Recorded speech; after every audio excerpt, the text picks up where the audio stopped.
বিসমিল্লাহির রহমানির রহিম। আসসালামু আলাইকুম ওয়া রাহমাতুল্লাহ। আমার সাত কৃষি থেকে আপনাদেরকে স্বাগত জানাচ্ছি। আমি নিজে সাত কৃষি করি এবং আমাদের গ্রুপ সবুজের ছয় বাংলাদেশ তার জন্য বিভিন্ন সময়ে বিভিন্ন রকম চারা করে থাকি। তো এখানে যে অন স্ক্রিনে যে চারাগুলি আপনারা দেখছেন, এগুলি সাধারণত আমার নিজের সাত কৃষির জন্য আমি করে থাকি। এখানে সবচেয়ে যে বড় সুবিধাটা যে চারাগুলি দেখছেন, এখানে যখন আমি এই ওয়ান টাইম গ্লাসে বীজ বপন করেছি, সাথে সাথে আমি এরকম ড্রামগুলি সাজিয়ে নিয়েছি এবং ড্রাম সাজিয়ে এই চারাগুলি যখন ক্রমান্বয়ে জার্মিনেশন হয়েছে, যেগুলি রিপোর্টিং করে ওখানে লাগানোর উপযুক্ত হয়ে গেছে, সেগুলি রিপোর্টিং করে আমি অলরেডি লাগিয়ে দিয়েছি। এর সবচেয়ে বড় সুবিধাটা হলো, আপনি গ্লাসটি হাতে নিয়ে একটু টিপে মাটির মধ্যে গ্লাস বরাবর একটি হোল করে সেই স্থানে আপনি একটি চারা রোপণ করে দিবেন। তাতে করে গাছের কোনো ক্ষতি হবে না এবং গাছ জানবেও না যে আপনি রিপোর্টিং করেছেন। এই জিনিসটা যদি আমরা খুব সুন্দরভাবে করতে পারি, তাহলে গাছের যে গ্রোথ, সেটি কখনো বিঘ্ন ঘটবে না এবং আপনি খুব দ্রুত এই গাছগুলিকে মাচায় তুলে নিয়ে যেতে পারবেন এবং ফলবান হইতে খুব বেশি সময় নেবে না।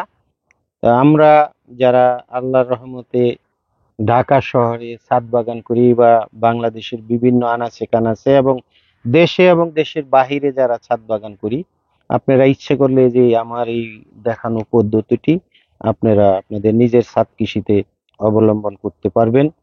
এবং এখানে যে জিনিসগুলি আপনারা দেখছেন, এই যে লাউ গাছ আছে, সিম গাছ আছে, এরপরে মিষ্টি কুমড়া আছে, এ, আরো ওই কামরঙ্গা সিম আছে, বেশ কিছু চারা আমি এখানে করেছি। এবং এতে আমার যেখানে আমি হাফ ড্রামে দিব, আমি দেখাচ্ছি যে এটা আমি এখান থেকে নিয়ে এই যে হাফ ড্রামে রোপণ করেছি। এখন এই গাছগুলি আল্লাহর রহমতে গ্রোথ কোনোভাবে থামবে না। এখানে একটি ড্রামে আমি উম, সুন্দর করে বপন করে দিয়েছি। তো এই জিনিসগুলি যদি আমরা করি, তাহলে যে চারা এক জায়গায় থেকে অন্য স্থানে আপনি নেন, সে সময় যে চারায় শক খায়, সেটা হবে না। আর শক না খেলে যদি আপনার চারাগুলি রোপণ করেন, তাহলে খুব দ্রুত সময়ের মধ্যে এরা বৃদ্ধি হয়ে যাবে এবং আপনি ভালো ফলাফলের আশা করতে পারবেন। আমি দ্বিতীয় ধাপে আরো কিছু চারা আপনাকে দেখাবো এবং তৃতীয় ধাপে আমার গ্রুপের জন্য যেগুলি করেছি সেগুলি দেখাবো। এখানে আমি 6 ধরনের বেগুনের চারা করেছি আমার নিজের ছাদ কৃষির জন্য।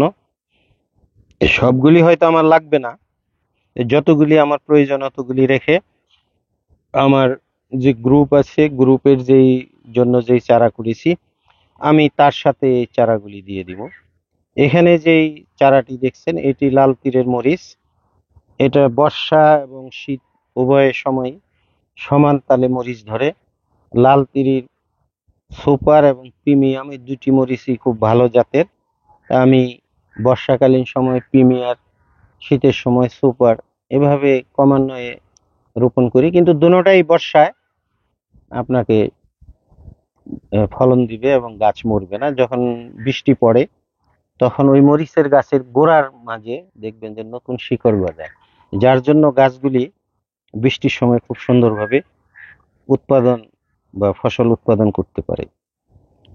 এখান থেকে আমরা যদি কিছুটা হলেও নিজেরা চেষ্টা করি যে আমাদের ছাদ কৃষির জন্য আমরা আমাদের ছাদের বিভিন্ন রকম বেগুনের বীজ, মরিচের বীজ, কালো মরিচের বীজ, এগুলি যদি করে নেই, তাহলে আমাদের সবচেয়ে যে বড় উপকারটি হয়, যখন আমরা এই গাছগুলি রোপণ করব, রোপণ শেষে যখন গাছগুলি ফলবান হবে, তখন আমাদের মনে কোনো ভয় থাকবে না যে এটা কি মরিচ হলো বা কি বেগুন হলো। এখানে যে বেগুনের চারাগুলি আমি দিয়েছি, এখানে আছে বাড়ি বেগুন 12, যেটা আপনারা কেজি বেগুন নামে জানেন। এটা অরিজিনাল মিয়ানমার থেকে অর্থাৎ বার্মা থেকে এসেছে।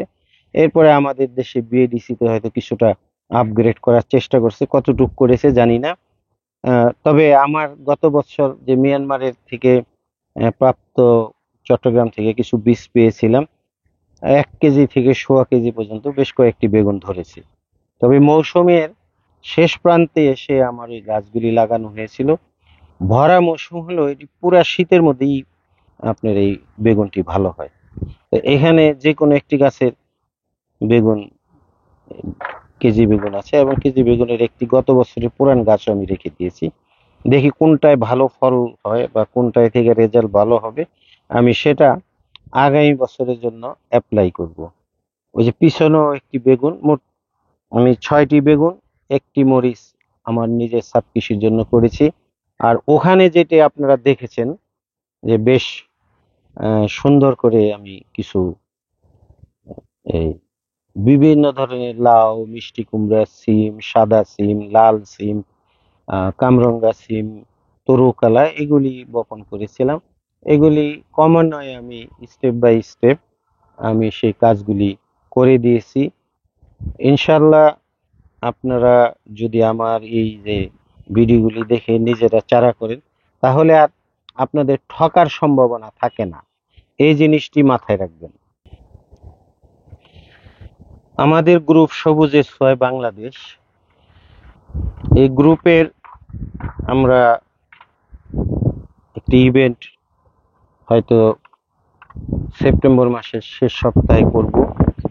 করার জন্য আমরা আলহামদুলিল্লাহ বেশ প্রস্তুতি শুরু করেছি। এখানে অন স্ক্রিনে যে জিনিসটি দেখছেন এটি কেজি বেগুন। আমি এবার যদি আল্লাহর রহমত থাকে এবং সবকিছু পরিবেশ অনুকূলে থাকে, তাহলে প্রত্যেক আগত মেম্বারকে অন্তত 4টি থেকে 5টি কেজি বেগুনের চারা দিতে পারবো। প্রচুর পরিমাণে করেছি। এর সাথে সাথে আমি আর একটি বেগুনের বীজ করেছি, যেটি আপনারা হাঁসের ডিম বেগুন নামে জানেন। এই বেগুনের বীজটি আমার নিজের ছাদ কৃষির, এবং এই যে কেজি বেগুনের বীজও আমার নিজের ছাদ কৃষি থেকে করা। আমি সাধারণত বেগুনের বীজ আমার নিজের ছাদ কৃষি থেকেই করি এবং প্রচুর পরিমাণ ফলন হয়। এটা হাইব্রিড না নন হাইব্রিড এগুলি নিয়ে কোনো মাথা ব্যথা আমার থাকে না। আমার করার দরকার করি, আলহামদুলিল্লাহ আল্লাহ পাক বেশ রহমতের সহিত আমার ছাদ কৃষিতে ফসলে ভরপুর করে দেয়। আর এখানে যে ছোট্ট চারাটি দেখতেছেন, খুব ছোট, এরকম 2 ট্রে চারা আমি করেছি। এটা হলো হাঁসের ডিম বেগুন। ইনশাল্লাহ আমাদের যেই আপকামিং ইভেন্ট আছে, আমরা সেই ইভেন্টে এই চারাগুলি দেব। আপনাদের সকলের সহযোগিতা কামনা করছে, এবং সে সাথে একটি কথা আমি বলবো, আপনার প্রত্যেকটি বিষয় ছাদ কৃষি খুঁটিনাটি বিষয়গুলি আপনারা জানার চেষ্টা করবেন। জানলে ইনশাল্লাহ আপনারাই উপকৃত হবেন, এবং ছাদ কৃষির জন্য ছাদ কৃষির উপযোগী করে মাটি তৈরি করে দিবেন। এটি খুব একটি গুরুত্বপূর্ণ তথ্য, কারণ উর্বর মাটি ছাড়া ভালো মানের ফলন সম্ভব না। যখনই আপনি ছাদ কৃষির জন্য যাই করেন, আপনি নিজে সুন্দর করে মাটিটি সাজিয়ে দিবেন। আপনার কষ্টের বাগান সৃষ্টির আনন্দে ভরে উঠুক, এই শুভকামনা নিয়ে আসসালামু আলাইকুম ওয়া রাহমাতুল্লাহি ওয়া বারাকাতুহু।